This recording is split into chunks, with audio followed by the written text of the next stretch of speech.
I am Vimal Subbu. என்னோட சேனலில் வந்து பிஹெச்டி ரிலேட்டடான டாபிக்ஸ்லாம் வந்து வீடியோ போட்டுட்ருக்கேன். ஓகேங்களா. லாஸ்ட் 1 வீக்காக என்னால் வீடியோ போட முடியல. என்னோடய லேப்டாப் வந்து கொஞ்சம் ஃபால்ட் ஆயிடுச்சு.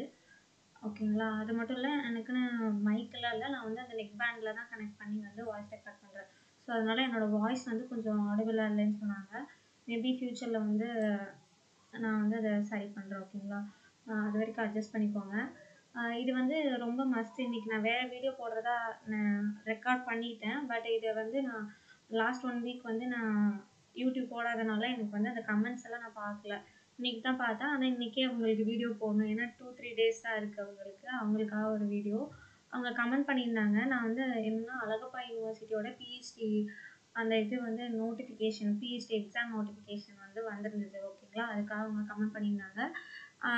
அது வந்து எல்லாருக்குமே யூஸ் ஆகும். ஓகேங்களா. இப்போ நெட், செட், அப்புறம் கேட் இதெல்லாம் குவாலிஃபிகேஷன் நீங்கள் முடிச்சிருந்தீங்க, இதில் பாஸ் ஆயிருந்தீங்க அப்படின்னா எந்த யூனிவர்சிட்டிலையுமே நீங்கள் வந்து பிஹெச்டி என்ட்ரன்ஸ் எக்ஸாம் வந்து தனியாக எழுதணும்னு அவசியம் இல்லை. ஓகேங்களா. இது நிறைய பேருக்கு டவுட்டாக இருக்கும்னு நினைக்கிறேன். அவங்க வந்து நெட் வச்சுருக்காங்க. ஓகேங்களா. அவங்க நெட் குவாலிஃபை அப்படின்னு சொல்லியிருந்தாங்க. பட் அவங்க சயின்ஸா ஆர்ட்ஸான்னு எனக்கு தெரியல. ஓகேங்களா. இப்போ வந்து நீங்கள் சயின்ஸாக இருந்தது அப்படின்னு வச்சுக்கோங்களேன். இப்போ நீங்கள் சயின்ஸ் டிபார்ட்மெண்ட்டாக இருந்தது, லைஃப் சயின்ஸ், அதாவது பயோகெமிஸ்ட்ரி, கெமிஸ்ட்ரி, ஃபிசிக்ஸ், அதுக்கப்புறம் இதெல்லாமே வந்து வரும். மோஸ்ட்டாக வந்து கெமிஸ்ட்ரி, அப்புறம் பாட்னி, ஜுவாலஜி இதெல்லாமே வந்து சயின்ஸில் வருவாங்க. அவங்களாம் வந்து சிஎஸ்ஏஆர் நெட் எக்ஸாம் வந்து மஸ்ட்டாக வச்சுருக்கணும். ரிமைனிங் ஆர்ட்ஸில் இந்த கம்ப்யூட்டர், இங்கிலீஷு, தமிழ் டிபார்ட்மெண்ட் அந்த மாதிரி ஆர்ட்ஸ் எல்லாருமே வந்து யூஜிசி நெட்டில் வந்து குவாலிஃபிகேஷன் வச்சுருக்கணும். ஓகேங்களா. இப்போ வெறுமனே இவங்க வந்து நெட் எக்ஸாம், நம்ம எல்லா இடத்துலையும் நெட் எக்ஸாம் தான் கேள்விப்பட்டிருப்போம். ஆனால் டீட்டெயிலாக நமக்கு தெரியாது இல்லையா. சிஎஸ்ஏஆர் நெட் எக்ஸாம் வந்து சயின்ஸ் ஸ்டூடெண்ட்ஸ்க்கு, யூஜிசி நெட் வந்து ஆர்ட்ஸ் ஸ்டூடெண்ட்ஸ்க்கு. அதுலேயும் சில சயின்ஸ் எல்லாம் வந்து கவர் ஆகும். எர்த் சயின்ஸு, என்விரான்மெண்டல் சயின்ஸ் எல்லாம் கூட அதில் கவர் ஆகும். ஓகேங்களா. பட் நீங்கள் வந்து பியூர் ஜுவாலஜி, பாட்னி, அந்த மாதிரி பயோகெமிஸ்ட்ரி அதெல்லாம் இருந்ததுன்னா நீங்கள் வந்து சிஎஸ்ஏஆர் நெட்டு தான் வந்து பாஸ் பண்ணி வச்சுருக்கணும். ஓகேங்களா. நீங்கள் வந்து அதில் கிராஸ் மேஜர், இப்போ நீங்கள் ஒரு பாட்னியோ ஜுவாலஜியோ இருந்து நீங்கள் யூஜிசி நெட் குவாலிஃபிகேஷன் வச்சுருந்தீங்கன்னா உங்களோட குவாலிஃபிகேஷன் வந்து பிஹெச்டிக்கு எலிஜிபிலிட்டி இல்லை. ஓகேங்களா. நீங்கள் வந்து சிஎஸ்ஏஆர் நெட் எக்ஸாமில் பாஸ் பண்ணியிருக்கணும். ஓகேங்களா. இப்போ வந்து அந்த அந்த கமெண்ட்டில் வந்து நெட் குவாலிஃபிகேஷன் வச்சுருந்தாங்க. அவங்க யூஜிசி நெட்டாக இருந்தால் ஒரு வேளை ஆர்ட்ஸ் குரூப்பாக இருந்ததுன்னா நீங்கள் எலிஜிபிள். ஓகேங்களா. நீங்கள் இப்போ தமிழ் டிபார்ட்மெண்ட்டாக இருக்கலாம். அவங்க தமிழ் டிபார்ட்மெண்ட்டாக இருக்குன்னு தான் எனக்கு தோணுது. தமிழ் டிபார்ட்மெண்ட்டில் நீங்கள் நெட் குவாலிஃபிகேஷன் யூஜிசி நெட்டில் வந்து கிளியர் பண்ணி வச்சுருந்தீங்கன்னா உங்களுக்கு வந்து இந்த என்ட்ரன்ஸ் எக்ஸாம் தேவையில்லை. ஓகேங்களா. அந்த நோட்டிஃபிகேஷன் இது வந்து அந்த அழகப்பா யூனிவர்சிட்டியோட பிஹெச்டி என்ட்ரன்ஸ் எக்ஸாம் நோட்டிஃபிகேஷன் தான். சேம் அதே தான். அதில் அவங்க என்ன சொல்லியிருக்காங்கன்னா நெட், செட், கேட் இதில் வந்து குவாலிஃபையான கேண்டிடேட்ஸ்க்கு வந்து இந்த எக்ஸாம் வந்து தேவையில்லை, அது தேவையில்லை அப்படிங்கிறாங்க. அப்போ நீங்கள் என்ன பண்ணலாம் அப்படின்னா, உங்களுக்கு வந்து இன்னும் 2 டேஸ் டைம் இருக்குது. இன்றைக்கி என்ன 19ஆம் தேதி தானே. அப்போ வந்து 23ஆம் தேதி தான் வந்து உங்களுக்கு வந்து அந்த எக்ஸாமும் நடக்குது. அட் த சேம் டைம் அன்னைக்கு மத்தியானமே வந்து இன்டர்வியூவும் நடக்குது. நீங்கள் என்ன பண்ணுறீங்கன்னா அதுக்கு முன்னாடியே வந்து அப்ரோச் பண்ணுங்கள். டேரெக்டாக அந்த டிபார்ட்மெண்ட்டில் போய் என்கிட்ட நெட் குவாலிஃபிகேஷன் இருக்குது அப்படின்னு சொல்லி அழகப்பா யூனிவர்சிட்டியில் தான் நீங்கள் பிஹெச்டி பண்ணணும் அப்படின்னு நினைக்கிறீங்கன்னா எந்த டிபார்ட்மெண்ட்டுன்னு நீங்கள் அதில் மென்ஷன் பண்ணல.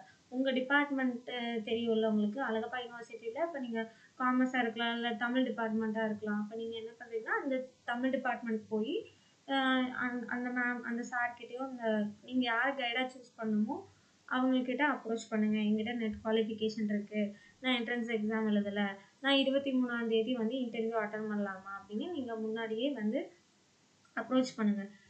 எல்லாருமே நான் சொல்கிறேன், பிஹெச்டி நீங்கள் ஜாயின் பண்ண போகிறீங்க அப்படின்னா என்ட்ரன்ஸ் எக்ஸாம் எழுதுறதுக்கு முன்னாடியே வந்துட்டு நீங்கள் காலேஜு, கைடு எல்லாருமே சூஸ் பண்ணிடுங்க. ஓகேங்களா. அதுதான் பெஸ்ட்டு. என்னோட சஜஷன் அதுதான். நீங்கள் இப்போ வந்து பிஹெச்டி உங்கள் சப்ஜெக்டில் நீங்கள் பிஹெச்டி தான் பண்ண போகிறீங்க அப்படின்னா உங்கள் வீட்டுக்கு பக்கத்தில் இருக்கிற மாதிரி ஒரு நல்ல காலேஜில், அந்த காலேஜ்லேயுமே நீங்கள் ஃபேக்கல்ட்டி எப்படி அவங்களோட கைடு எப்படின்னா அவங்களோட ப்ரொஃபைல் எல்லாம் வந்து இப்போல்லாம் வெப்சைட்டில் அவைலபிளாக இருக்குது. இப்போ நீங்கள் Alagappa university botany department faculty அப்படின்னு போட்டிங்கன்னு வச்சுக்கோங்களேன், அப்படியே அவங்களோட இதெல்லாம் வந்துடும். அவங்க எவ்வளோ பேப்பர் பப்ளிஷ் பண்ணியிருக்காங்க, அவங்களோட ரிசர்ச் கேட் ப்ரொஃபைல் எல்லாமே வந்து வெப்சைட்டில் அவைலபிளாக இருக்கும்.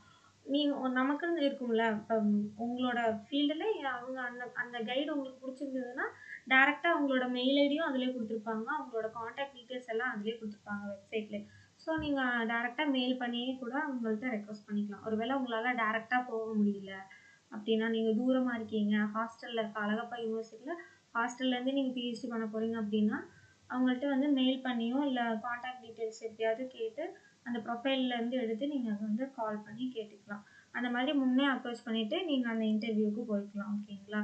இது வந்து அழகப்பா யூனிவர்சிட்டியில் மட்டும் இல்லை, எல்லா யூனிவர்சிட்டிலையுமே எங்கள் பாரதியார் யூனிவர்சிட்டிலையும் சரி, பாரதிதாசன் யூனிவர்சிட்டிலையும் சரி, நெட் செட் கேட் எல்லாம் குவாலிஃபிகேஷன், நெட் செட்டு அப்புறம் கேட் இது எல்லாத்துலேயுமே நீங்கள் பாஸ் ஆகிருந்தீங்க அப்படின்னா உங்களுக்கு அந்த என்ட்ரன்ஸ் எக்ஸாம் இல்லை. இப்போ எம்எஸ்சி ஃப்ரெஷராக இருப்பாங்கல்ல, அவங்க தான் வந்து அந்த எக்ஸாம் என்ட்ரன்ஸ் எக்ஸாம் எழுதி அந்த மாதிரி ஜாயின் பண்ணுவாங்க. நீங்கள் குவாலிஃபிகேஷன் நெட் இருக்கும்போது நீங்கள் அந்த எக்ஸாம் எழுதாமல் டேரெக்டாகவே நீங்கள் கைடுக்கிட்ட அப்ரோச் பண்ணி ஜாயின் பண்ணிக்கலாம்.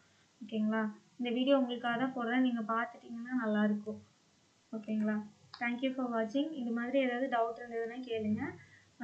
இந்த வீடியோவில் வந்து என்ன சொல்லியிருக்கேன் அப்படின்னா, நெட் செட் கேட் இதெல்லாம் குவாலிஃபிகேஷன் இருந்ததுன்னா எந்த ஒரு யூனிவர்சிட்டிலையுமே நீங்கள் வந்து பிஹெச்டி என்ட்ரன்ஸ் எக்ஸாம் எழுத வேண்டாம். ஓகேங்களா? எப்படி நீங்கள் அப்ரோச் பண்ணணும்னா, பிஹெச்டி என்ட்ரன்ஸ் எக்ஸாமுக்கு அப்புறம் பிஹெச்டி அப்ளிகேஷன் இருக்கும். இங்கே வந்து இவங்க என்ன சொல்லியிருக்காங்க அப்படின்னா, அழகப்பா யூனிவர்சிட்டியில் வந்துட்டு டேரெக்டாக இன்டர்வியூ வைக்கிறாங்க. ஓகேங்களா? பாரதியார் யூனிவர்சிட்டிலலாம் எப்படி இருக்கும்னா, என்ட்ரன்ஸ் எக்ஸாம் முடிச்சதுக்கப்புறம் ஒரு ஸ்கோர் கார்டு ரிலீஸ் பண்ணுவாங்க. அந்த ஸ்கோர் கார்டை வச்சு அப்ளிகேஷன் போர்ட்டல் வந்து ஓப்பன் ஆகும் இந்த மாதிரி. ஓகேங்களா? இதுதான் பாரதியார் யூனிவர்சிட்டியோட வெப்சைட்டு. இதில் அப்ளை ஆன்லைன் இருக்குன்னு பார்த்தீங்கன்னா இந்த போர்ட்டல் ஓப்பன் ஆகும். இதில் வந்து எல்லாமே நீங்கள் ஆன்லைனில் அப்ளை பண்ணுற மாதிரி தான் இருக்கும். உங்களோட நேமு, இப்போ உங்களோட mark, Aadhaar number, email ID, அப்புறம் பாஸ்வேர்டு, உங்களுக்குன்னு ஒரு அக்கௌண்ட் க்ரியேட் பண்ணி அதுக்கப்புறம் நீங்கள் லாகின் பண்ணி உங்களோட அப்ளிகேஷன் எல்லாம் சப்மிட் பண்ணுற மாதிரி இருக்கும். பட் இங்கே அழகப்பா யூனிவர்சிட்டியில் வந்து டேரெக்டாகவே இன்டர்வியூக்கு கூப்பிட்றாங்க. ஸோ அங்கே வந்து அப்ளிகேஷன் வந்து வேறு மாதிரி அப்ளை பண்ணுவாங்கன்னு நினைக்கிறேன். ஒருவேளை ஆஃப்லைனில் அப்ளிகேஷன்ஸ் எல்லாம் வந்து நீங்கள் ஹார்ட் காப்பியில் வந்து உங்கள் டீட்டெயில்ஸ்லாம் ஃபில் பண்ணுற மாதிரி இருக்கும். ஸோ நீங்கள் அப்ளை பண்ணுறீங்கன்னா இந்த தண்ணிக்கு டேரெக்டாக போய் அப்ளை பண்ணிடலாம். ஓகேங்களா? ஒவ்வொரு யூனிவர்சிட்டிக்கும் வந்து அப்ளிகேஷன் ப்ரொசீஜர் மாறும். ஸோ அதனால் நீங்கள் என்ன பண்ணுறீங்கன்னா, அந்தந்த யூனிவர்சிட்டியோட அஃபிஷியல் வெப்சைட்டில் நோட்டிஃபிகேஷன் பாருங்கள். அந்த நோட்டிஃபிகேஷன்ஸ்லேயே வந்து கொடுத்துருப்பாங்க எப்படி அப்ளை பண்ணணும் அப்படின்னு. இங்கேயும் அந்த நோட்டிஃபிகேஷன்ஸில் தான் அவங்க சொல்லியிருப்பாங்க எப்படி அப்ளை பண்ணணும் அப்படின்னு சொல்லிட்டு. ஓகேங்களா? தேங்க்யூ ஃபார் வாட்சிங்.